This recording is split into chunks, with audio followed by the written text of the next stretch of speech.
Hi, everyone. Harry here to talk about the Trump administration's just rank violation, once again, of a very clear, outstanding district court order and the violation infuriates the district court, who comes down hard with them with a hammer of saying, you guys are really pushing it. Okay. This is the Luigi Mangione case. So we're talking about the guy who the cold-blooded, it sure looks like it, killing outside the hotel in Midtown. And this has become a federal case. They went hard and added this notion of terrorism, which the court has gotten rid of. It's a cold-blooded killing as alleged, but it doesn't seem to be a case in which Mangione was trying to make a terrorist sort of attack as terrorism described or defined as basically trying to scare the whole polity, whatever. This seemed very much directed to the healthcare industry. So that's already gone. But anyway, she had Judge Garnett, who has this case, long since said no public comments about this case.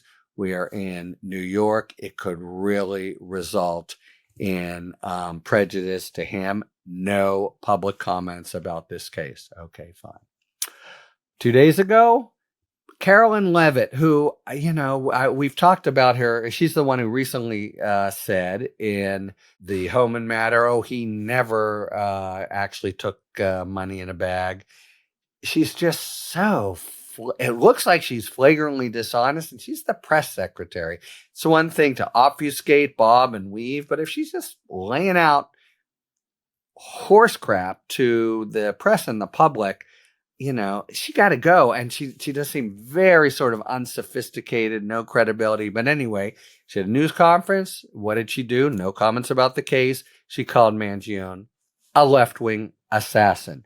The apparent behind-the-scenes shot caller of the administration, Stephen Miller, went on Fox News and said that that Mangione's killer was, quote, brutally gunned down by anti-fascists, and that was celebrated by communist revolutionaries. Does that seem enough of a public comment for you? So a complete violation. And by the way, Trump himself did it as well, even before he said, he'd been gunned down in the back. It had Brian Thompson, the chief executive of United Healthcare.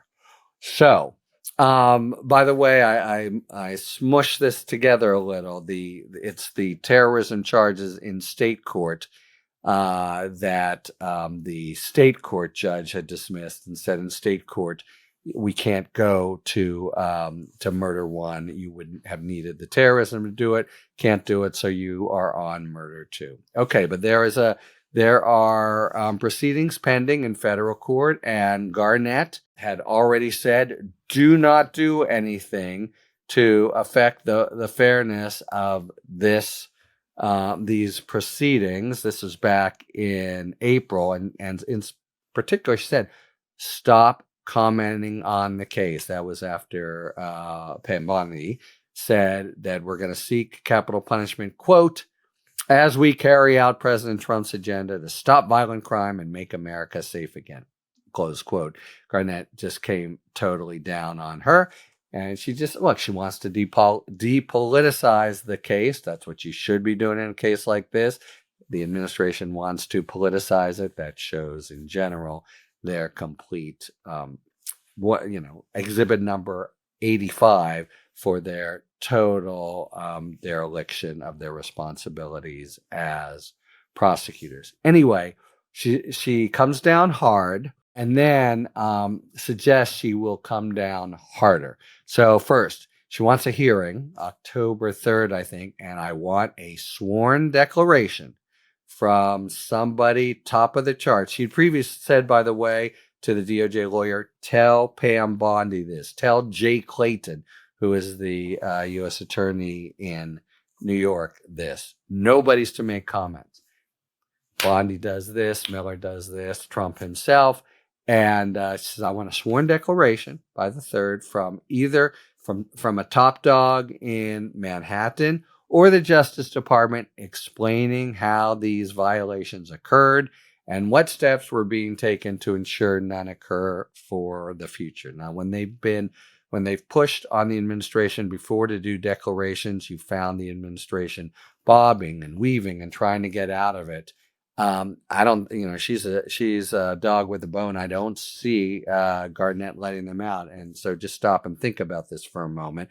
What is the administration to say? What are they supposed to say about Levitt's claim, about Miller's claim, given the forthright, totally clear, do not make public comments on the case? It seems to me, unless they get out of doing any declaration, they just got to say, we screwed up. They got to fall on their sword. I don't see what else they do. I don't see how they try to justify it.